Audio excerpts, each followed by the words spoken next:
2, 1. How you doing, Amy? I'm doing very well, thank you. Welcome to Burn the Ship podcast. This podcast is really about entrepreneurs reaching out to other entrepreneurs, sharing their story, how they burned the ship, how they went into business, what's going on with them now, how we can help them out, and how you can help our audience out. Excellent. So really welcome to the podcast. Thank you so are much. Amy Cassaniti. Cassaniti, yep. Cassaniti, and it's copied by Cassaniti. Yes. All right. Yes. Tell me where you started. Tell me about your business. Okay. Well, I am a 20-plus year educator. So I started off teaching high school and then moved to teaching college English, college composition, college literature. So having familiarized myself with all of the words and the ways that one can communicate on the page, Sure. I decided as I retired from higher ed that I would do something that was for me out of my comfort zone. Okay. And that was to market myself as someone who can communicate the way you need for your business to communicate. Nice. So you didn't like throw your hands up one day and was like, I'm not teaching students anymore because they suck. You were like, hey, I retired and now I'm doing something else.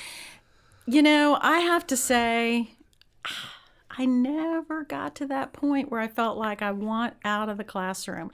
Now, what did kind of push me out of the classroom is when everything went virtual.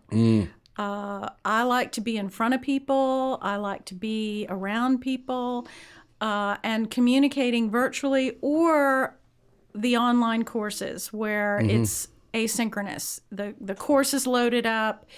You do the work as you have time to do the work. You turn it in. Neither of those things really were of interest to me. Sure. So that's students did not drive me away. The whole paradigm drove me away. That's right. A little bit of everything, huh? So, yeah. And that's not going to go away ever now. There's I would rather be lectured to instead of, that's just me. I don't learn well if I read this book. Yeah. So everybody learns different. I'm a face-to-face person in general, but Right. there are some people that can sit at their house and learn as much as they can learn in class, and I get that. And honestly, the thing that higher ed has done and needs to do is to offer a variety of methods for students. And for some people, like you say, it works very well. I am not one of those people. I'm like you. When I take a class, I want to be face-to-face with somebody. But, you know, I understand. I mean, this is not going away. This is not going away. COVID will go away. We will get through. We will move on with our lives. Sure. But the online, the virtual is not going away because Chris said the next thing was monkeypox. I don't know if he was kidding or not. Like he said earlier, my business partner told me, he's like, the next thing after COVID is called monkeypox. So if you look it up, we'll see if it's real or not. So we're gonna be hit with a dash of monkeypox here soon. oh gosh, let's hope not. Let's hope not. Monkeypox case confirmed in Maryland. Is it? Yeah. See. 1 day ago. Oh, there we go. Well, so back to my point that virtual's not going away. No, it's not. No. We learned a lot about ourselves. Yes, we did. Our likes, our dislikes. It was rough, but you still have to dig deep and still live. You do, and some of the adaptations are not bad. No. They're not bad. They really aren't. And there is great talk about, transforming the workplace, and that is probably long overdue to give people a little bit more flexibility. Some days in the office, some days at home. And also just the flexibility to be able to work completely remotely. So those things I think were long overdue, necessary, and it is going to lead to, I think, some better work environment long term. I believe so. I hate the disconnect because what it does is does separate humans and even makes their circle even less, which I think is bad for people in general. You have to deal with the bad person at work just like you deal with the people you love at work. And that's just life, So it makes it builds character. You have to deal with those people that you don't necessarily love to be around.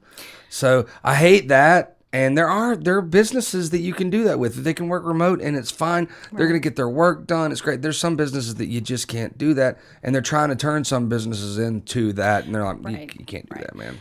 No, and there's lots of research that addresses the issue of collaboration, that there is something powerful about people being in each other's presence to collaborate. And Zoom didn't really facilitate that. No.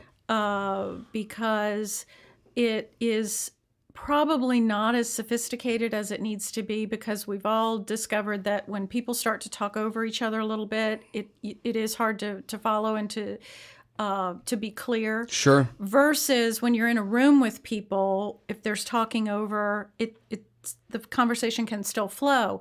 But that's true. I think it's just the technology creates a bit of an artificial experience, and the missing component there is energy, though. You can't have the energy is not the same, and it will never be the same on a virtual thing, because people feed off the feel of energy, and you can't do that from miles away necessarily. I'm not saying that there can't be a really good energetic meeting. It's just not the same energy. No. That's just it. And energy is the steroids for collaboration, is being excited and, oh, now we can do this and now we can do this. So the energy is to me is what it is. And I feel like people are just happier in general when they're around people. I agree. Because you could be on a thing, but you're still at home. Right.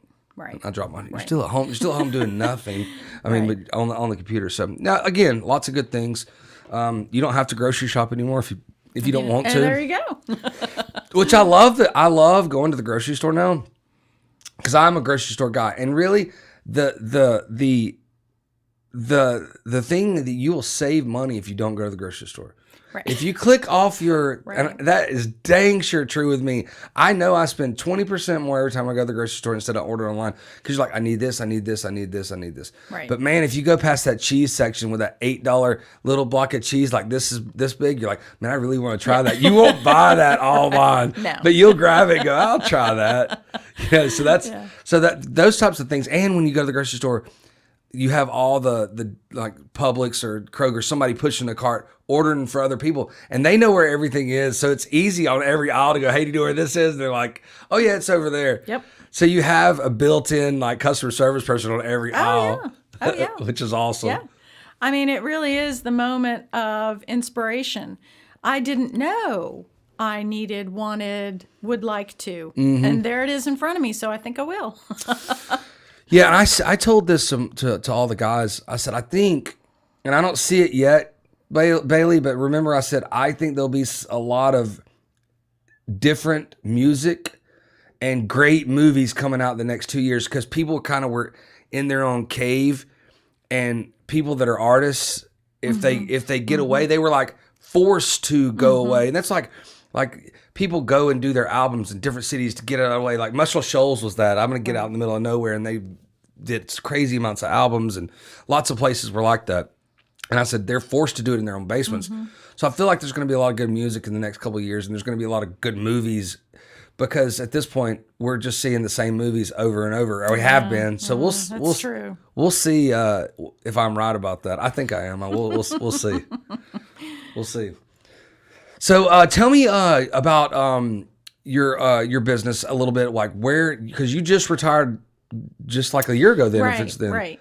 So are you writing content for like websites, blogs? Are you doing print stuff too for folks? And what kind of verticals are you doing right now? Who's your clients right now?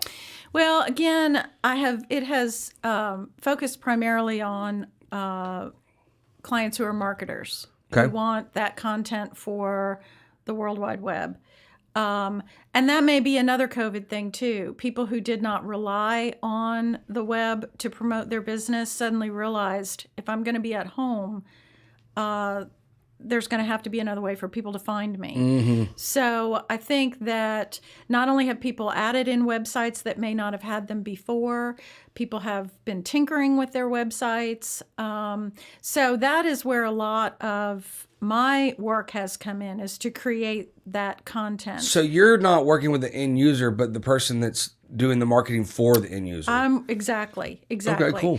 Now, I'm happy to work with the end user, but I think what happens, and again, I think because it has become so technologically challenging. Yes, any person can build a website, but yes, and you're shaking your head. No, they can't. And They cannot. The truth is that you can, but it's soon very clear that you did build your own website and it's not working, right? Yes. So I have been working with the middleman, with the marketers, to build the content to give to people who want to change and upgrade their websites. Cool. So, and the challenge with that is, I always told my students, you have to know your audience, know who you are trying to communicate with. 100%.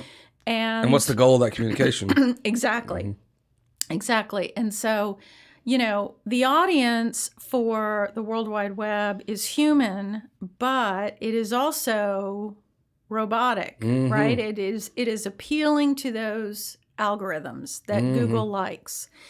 And it's a challenge in some ways, because you have to acknowledge the algorithms. You have to include the needs of the algorithms in the content. Conversely, you want to try to make that content flow as best you can. But when the algorithm is looking for strategic placement of words, that can sometimes be a challenge to make it so it doesn't feel artificial. It doesn't feel clunky. Sure. And you certainly can tell if somebody's writing their own content. So it's like you just said, can anybody build a website? Yeah, there's platforms out there that you just plug and play. But you said you quickly figure out that it looks like you did. I could do my own books as well, but the IRS would be coming knocking at my door. Right. Because I shouldn't do my own books. Right. There's a difference between can you and should you. Exactly. Right? So exactly. that's one of those things where know what you're great at, but even better, know what you're really bad at. Right. Know when it's time to step aside. Because people inherently know what they're great at. They're like, I'm great at this. You're like, you are great at that. They're like, I can do that, and I'm good at that too, but they're really not. It's like, man, yeah. I go by the thing is, I'm gonna find out what I'm really bad at and let somebody else do it, and I'm gonna stay in the area that I'm wonderful at. Right. I mean, and honestly, people are reluctant to spend money because people do have that view. Well, I can write, I can do. So why should I spend the money? And the bottom line is that when you pay for someone to do the work who knows what he's doing, or she, you get you get a return on the investment. And so, people want to skimp on a lot of things. And I think eventually you figure out, pay the money, hire the expert, hire the person with the knowledge and the skill set. So okay, so for me, it's always a learned experience, So, of course, when you first start your business up or you're doing this, you want to save as much money as you can. And sometimes there's no option. You just have to do it because you don't have the money to do it. Right. And you're just trying to get by and do it. Right. But the lineage of me being a CEO, a serial entrepreneur is I know that I screwed up on that before and I can't make that mistake again. But the answer to your question is, I can write, or I can do this, I can do that, I can do the books, I can do the website. Right. I can go out and do the B2B sales and get the business. I can do that. Well, nobody is good at all those, is great at all those things. Right. Nobody. Right. You're there's a scale right there. So you say, why not? Why can't I do it? Well, my answer to that is because you're really good at this and you only have so much time in a day. Right. So use the time doing this, what you're better at, and let them do that. So, because is there a reason that you can't do it? No, but if you are doing something else, you can't do this. Right. And that's, what you see all the time when you see people talk about, there was a book years ago, The Millionaire Next Door. The idea that there are a lot of people who are very successful and who have accumulated a great deal of wealth by knowing exactly what their skills are, what they're good at, and they pay people to do things that either they're not good at or they're just a time crunch. Like they pay for someone to take care of the yard, and they pay for someone to clean the house, and they pay for someone to run the errands because they recognize I am successful at whatever the business is, and I need to put my energy there. Sure.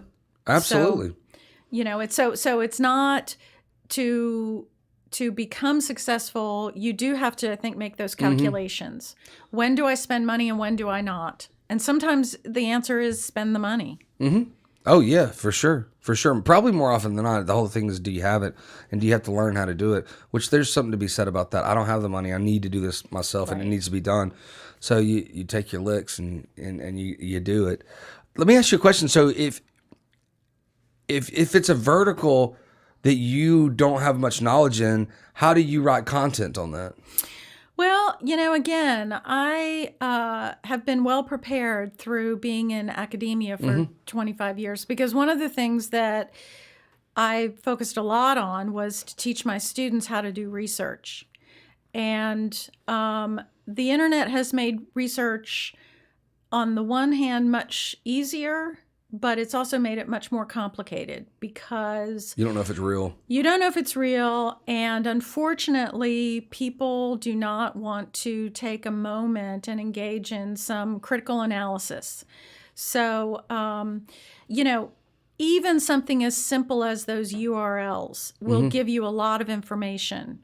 First off, anything that is .com, that is a commercial endeavor, not that that is bad information, but understand a commercial endeavor is about making I need to make money. Right. I'm trying to complete a sale. I'm trying to finish. Right. I'm trying to get a sale.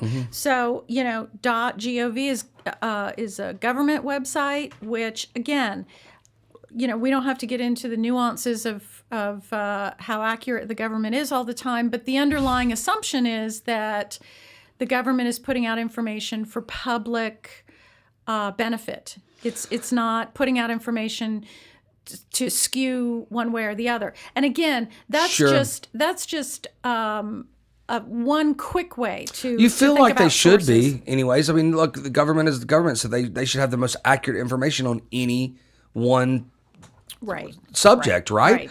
You feel like that, right? And you want to feel like that if you go to the CDC website, you're going to get the most accurate, thing. Or you go to the IRS, you go to the Federal Reserve, they're going to give you accurate numbers on this. And I used to like seeing the numbers from Federal Reserve because it wasn't bad or good. It's just these are raw numbers. Right. We're in the credit card processing game, and I remember reading in like 2003 that it was cheaper to take credit cards as a restaurant. It was just for the restaurant industry than to take cash. Oh, wow. And even though it costs you between 2% and 3% to take the card, you're going to lose more than 5% in cash over that same year.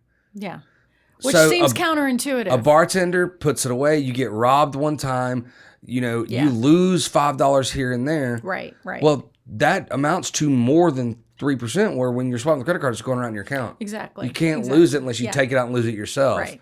So, which was they did a number now, and I was like, that's really cool. That's a cool thing. Yeah. To know. And now there's a lot of restaurants that don't even take cash. There are people that are cashless. Yeah. I mean, Mercedes-Benz doesn't take cash. You have to use a card to go to any event there. Wow. So, yeah. And for them, it probably is more than 5% of losing losing money. Right. And so I think that critical analysis is a big one when you're looking at information on the World Wide Web. Explain what critical analysis is. Well, I think you have to ask the question, who is writing this? What is his or her credentials? Are they even valid to talk on this subject? So, for instance, I recently wrote a website for a plumber. And as I was doing my research, because other than I know plumbers fix toilets and they fix Pipes. pipes and garbage disposals, I really didn't have much more to go on. There you go. So as I was doing my research on the deeper issues of what goes into plumbing and why you want to hire a qualified plumber, I was bombarded. The Google search, as we all know, is a very specific algorithm. There are very specific things that push certain sites to the top, to the first page. Yep. And so as I was doing my research, I was landing on blog posts that people had written, or I was landing on reviews of other plumbers. I was landing on information that, though somewhat applicable, really was not what I was looking for. So again, for me, was to, number one, realize, okay, what you are reading is a blog post. You are not reading information from, for instance, the National Association of Professional Plumbers, a site that would have some kind of standing to talk about technical issues. Or you are not reading information that is even necessarily published by someone who's familiar with the plumbing industry. So the first thing is, when you are looking critically at something, number one, it's sort of in the word, be critical, be willing to step back and say, okay, who is the person? What is the organization? Can I decipher intent? Is the intent of this to sell me something? Is the intent to convince me of something? Or is the intent to simply explain, educate, right? So I think that's very important when you're working with material on the Well, I feel the like web. a flat Google post will never give you, for the most part, the first page is all sales. Yeah, a lot of it is. So you'd have to go into if let's stay on the plumbing thing, you'd have to go to trade school type thing, because they're educated. Their sell is to get students to come to get educated to them. So they're going to put good stuff on there, Right. because they want people to come to their school, right? Right. So you'd have to get intentional of what you put into Right. that Google search, Right. Because I would feel like even the first 2 pages would be, I'm selling you something. It can be a lot. It can Which be a is lot okay. Of junk. A lot of times Yeah. I want a plumber because I want him to come fix my stuff so I can sell him something. And exactly.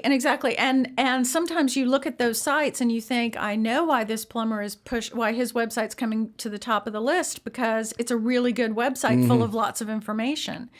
But the other piece of this is, when you are looking at information, number one, you want to think critically. You want to be critical. You want to think, can I decipher the intent behind the author's point of view? Sure. But I also think that you want to ask yourself, because, and this is a little bit off topic, but, these days there is so much chatter about Facebook and the kinds of information that's available on Facebook. And people are just enamored with all kinds of conspiracy theories, all kinds of ideas of any and all varieties. And I think you have to really ask yourself, if you are reading material and you really like what you're reading and you're really captivated by what you're reading, I think you want to ask the question, why do I want to believe this? Why do I need to believe this? And if you can come up with reasons that I want to believe this because it does seem accurate, it does seem as though this is solid information, then I think, you're halfway there. If you come up with reasons that are more emotional. I want to believe it because it makes me feel good. I want to Makes me believe happy. it makes me happy, or it makes me feel safe, or it makes me feel that the world is headed in the right direction. Those aren't necessarily the best reasons to latch on material and Don't say, put your chips down on that, right? yeah. I would say, so I would say, you need to keep looking. And the other thing too, when you do research, is you want to begin to see many different sources say the same thing. Because once you start to see a pattern across a variety of different material, then you're probably looking at something that's been verified and that's accurate. Cool. Pretty cool. Well, thank you for coming on today. You're very welcome. I really appreciate it. How do I get a hold of you? CassaniTiCopy@gmail.com. And I am on LinkedIn. LinkedIn. Yeah. Amy Cassaniti. Cassaniti, yes. And so you're looking for probably SEO businesses that need more content. Sure. You're looking for marketing business, digital marketing companies to hire you as a contractor to put more, but you also can work with the end user. So if you're a website out there that your website's bland, needs some polishing up with good research, good critical research. That's right. And give her a call. Yeah, so thank you absolutely. so much. Thank you. Everybody be kind to each other out there. Cool. Thank you. Yeah, that was awesome. That's good. Thanks. Yeah.